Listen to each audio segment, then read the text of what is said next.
আমন্ত্রণ জানানো হয়েছে, এর জন্য ধন্যবাদ জানাচ্ছেন আমি এমদাদুলকে।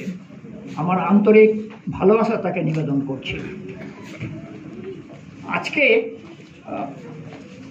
যেটা আমি বলতে চলেছি কিংবা যেটা বলবো ভেবেছিলাম তা আমি বলছি না, কারণ আমরা একটা বিশেষ মুহূর্তের মধ্য দিয়ে চলছি, যেটা আমাদের মেরাতন দিদি প্রারম্ভিক ভাষণেই বলেছেন যে একটা ভয়ঙ্কর অবস্থার মধ্য দিয়ে আমরা যাচ্ছি।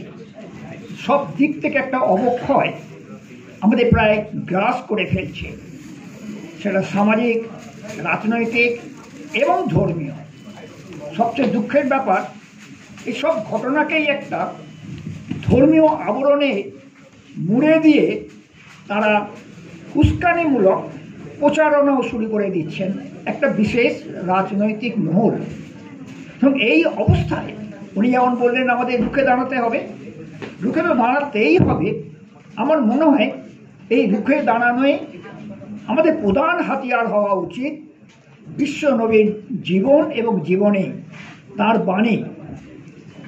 আমি এর আগেও একটা অনুষ্ঠানে বলেছিলাম যে যদি আমরা বিশ্বনবীর কথাগুলোকে ভালো করে আলোচনা করি, ভালো করে পড়ি এবং সেগুলো যদি আমরা মানুষের মধ্যে প্রচার করতে পারি, তাহলে বোধহয় এই অবক্ষয় থেকে আমরা অনেকাংশেই সরে আসতে পারি কিংবা এই অবক্ষয়কে আমরা প্রতিরোধ করতে পারি।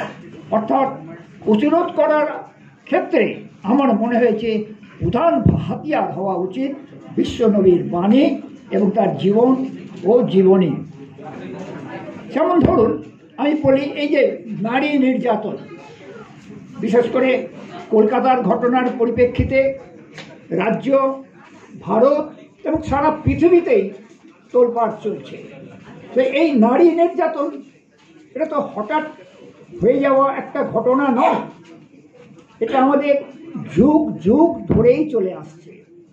যে পুরুষ শাসিত সমাজ আমাদের পূর্বপুরুষরা প্রতিষ্ঠিত করে গিয়েছিলেন, তার মাসুল তাদেরও দিতে হয়েছে, আমরাও দিচ্ছি আজও। আমরা শুধু ডাক্তার বলি না, আমরা বলি লেডি ডাক্তার। কেন ছেলেদের বেলায় তো তা বলা হয় না? সুতরাং এই যে